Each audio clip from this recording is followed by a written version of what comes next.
News पंच में हमारी तीसरी महत्वपूर्ण खबर का अंतर्राष्ट्रीय जगत से जुड़ी हुई महत्वपूर्ण खबर, जहां ईरान ने 3 अप्रैल को अमेरिकी वायुसेना का F-15E लड़ाकू विमान मार गिराया था और एक पायलट तो उसी दिन मिल गया था, लेकिन दूसरा पायलट अभी तक लापता था, जिसे 2 दिन बाद यानी कि आज रेस्क्यू कर लिया गया है, जिसकी पुष्टि खुद अमेरिकी राष्ट्रपति डोनाल्ड ट्रंप ने कर दी है।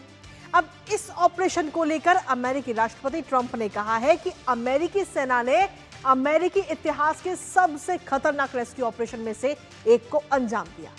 दरअसल इस पायलट की अगर हम बात करें तो इस पायलट को अमेरिका और ईरान दोनों ही ढूंढ रहे थे और ईरानी सेना ने लापता अमेरिकी पायलट की तलाश के लिए एक बड़ा सर्च ऑपरेशन भी शुरू कर दिया था और पायलट की जानकारी देने वाले को $60,000 का इनाम देने का भी ऐलान किया था। फिलहाल इन सब के बीच अमेरिका ने अपने पायलट का रेस्क्यू कर लिया है। जानेंगे अपडेट अपने संवाददाता से, उससे पहले आपको दिखाते हैं अमेरिकी सेना का साहस से भरा ये ऑपरेशन। तो जी हां, साहस से भरा ये ऑपरेशन, ये बात कही जा रही है और अमेरिकी सेना का ये सफल रेस्क्यू ऑपरेशन अपने पायलट को अब बचा लिया है, जो कि पिछले 2 दिन से लापता था। ईरान में फंसे पायलट को सुरक्षित वहां से निकाला गया है और साथ ही आपको बता दें कि अमेरिकी राष्ट्रपति डोनाल्ड ट्रंप ने खुद इसकी पुष्टि की है और इस पूरे ऑपरेशन को साहस वाला ऑपरेशन बताया है अमेरिकी राष्ट्रपति डोनाल्ड ट्रंप ने। और इसके साथ ही उन्होंने कहा है कि ट्रंप ने कहा है कि सेना की बहादुरी को सलाम है, इतिहास का सबसे सफल ऑपरेशन अमेरिकी सेना ने किया, ये बात उनकी तरफ से कही गई। और साथ ही उन्होंने कहा कि दर्जनों आधुनिक विमानों को ऑपरेशन का हिस्सा बनाया गया था। अमेरिकी सेना की ईरानी लड़ाकों से झड़प भी इस दौरान हुई जब ये ऑपरेशन चल रहा था। तो ये तमाम जानकारी अमेरिकी राष्ट्रपति डोनाल्ड ट्रंप की तरफ से दी गई। लेकिन आखिर इस पूरे मामले में कब कब क्या क्या हुआ है, एक नजर उस पर भी डाल लेते हैं, क्योंकि सबसे पहले 3 अप्रैल की बात जिक्र कर रहे हैं हम। 3 अप्रैल को ईरान ने F-15E विमान को मार गिराया था और उसके बाद में पहला जो पायलट है जो इस विमान में सवार था वो तो उसी वक्त मिल गया था, लेकिन दूसरा पायलट 2 दिन से लापता था। दूसरे पायलट को लगातार खोज की जा रही थी और दोनों पायलटों को फिलहाल अब सुरक्षित बचा लिया गया है और ईरान हाथ मलता रह गया है, क्योंकि ईरान ने भी इस दूसरे पायलट को खोजने के लिए अपनी टीमें बनाई हुई थी। वो भी ऑपरेशन चला रहा था कि दूसरा पायलट जो है वो उसके हाथ में लग जाए। अब इस पूरे मामले को लेकर के अमेरिकी राष्ट्रपति डोनाल्ड ट्रंप ने रेस्क्यू ऑपरेशन की पूरी जानकारी भी दी और पूरी कहानी भी बताई। दरअसल उन्होंने सोशल मीडिया प्लेटफॉर्म ट्रुथ पर एक पोस्ट किया और उस पोस्ट के जरिए उन्होंने कहा कि क्रू मेंबर ऑफिसर, जो एक बहुत सम्मानित कर्नल भी है, अब सुरक्षित है। ये जांबाज अफसर दुश्मन की सीमा के काफी अंदर फंस गया था और ईरानी लड़ाके लगातार उनकी घेराबंदी कर रहे थे। दर्जनों आधुनिक विमानों ने हमला बोलकर इस रेस्क्यू ऑपरेशन को अंजाम दिया। इसके अलावा ट्रंप ने यह भी बताया कि कल यानी कि शनिवार को एक और पायलट के सफल रेस्क्यू किया गया था, जिसे सुरक्षा कारणों से कंफर्म नहीं किया गया, क्योंकि दूसरे रेस्क्यू ऑपरेशन को खतरे में नहीं डालना चाहते थे।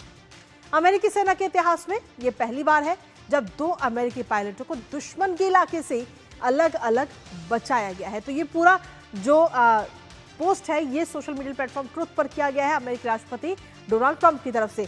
हमारे साथ हमारे सहयोगी अखिलेश सुमन इस वक्त जुड़ गए हैं, सीधा उनका रुख करेंगे ताजा अपडेट के लिए।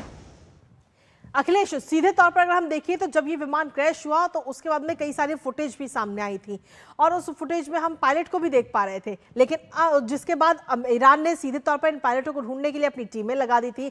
ऑपरेशन चला रहा था ईरान भी, लेकिन वहीं अमेरिका भी अपना ऑपरेशन चला रहा था और अमेरिका का ऑपरेशन सफल रहा। अखिलेश, देखिए, निश्चित तौर पे बहुत कह सकते हैं कि बहुत बड़ी कामयाबी अमेरिका के लिए है और बहुत बड़ी कामयाबी इसलिए भी है कि मुझे लगता है कि इसमें बड़े पैमानों पे आधुनिक तकनीक का इस्तेमाल किया गया और जो पायलट थे उनके पास कोई बहुत ही प्रिसाइज लोकेटर था और उसी लोकेटर की वजह से जो है अमेरिकी जो है वो उस पायलट को उठाने में सफल रहे।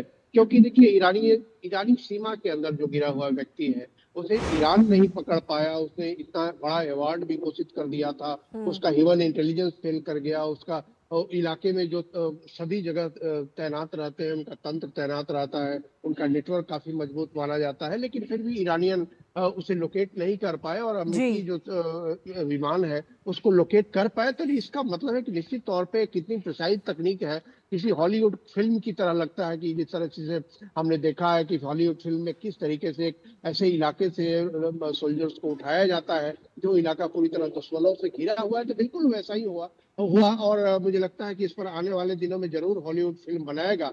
और इसमें जो डोनाल्ड ट्रंप ने जानकारी दी है या अन्य जो सोर्सेज से पता चल रहा है कि बड़े पैमाने पे हवाई जो सेना का इस्तेमाल किया अमेरिका ने, और जी। उसे एक तरीके से छतरी प्रदान की गई, हवाई छतरी प्रदान की गई, और उसी छतरी की वजह से जो अमेरिकन सोल्जर्स को उठाने में वहां से कामयाब रहे।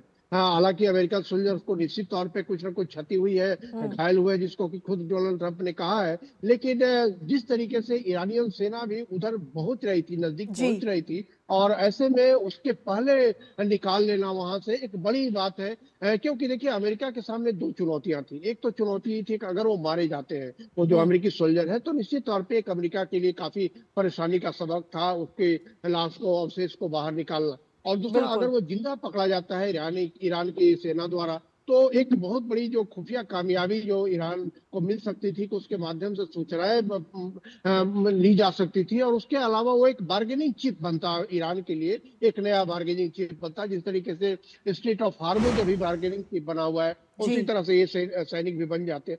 तो ये अमेरिका ने इस स्थिति को तो बचा लिया है। तो निश्चित तौर बिल्कुल। पे डोनाल्ड ट्रंप के लिए जो ट्रूथ सोशल में उन्होंने किया है, निश्चित तौर पर उनके लिए बड़ी कामयाबी है। हम्म। लेकिन देखना यह है कि उसमें अमेरिकी एक विमान को मारने का एक दावा किया है, कि उस पूरे ऑपरेशन के दौरान ईरान ने एक अमेरिकी विमान को मार दिया है। अब उस विमान को मार गिराया है, तो उसमें पायलट थे, उसमें पायलट नहीं थे, उसमें क्या क्षति हुई है, कहीं उसका जी। भी पायलट तो नहीं गिर गया है। ये अब एक नया कॉम्प्लिकेशन अमेरिका के सामने फिर से पैदा हो गया, बिल्कुल। जिसे देखना पड़ेगा। जी। चलिए, बहुत बहुत शुक्रिया अखिलेश, तमाम जानकारी हमारे साथ साझा करने के लिए, इस महत्वपूर्ण खबर से जुड़ी हुई। और इस महत्वपूर्ण खबर पर नजर हमारी लगातार बनी हुई है, लेकिन इसी के साथ फिलहाल न्यूज पंच में मुझे और हमारे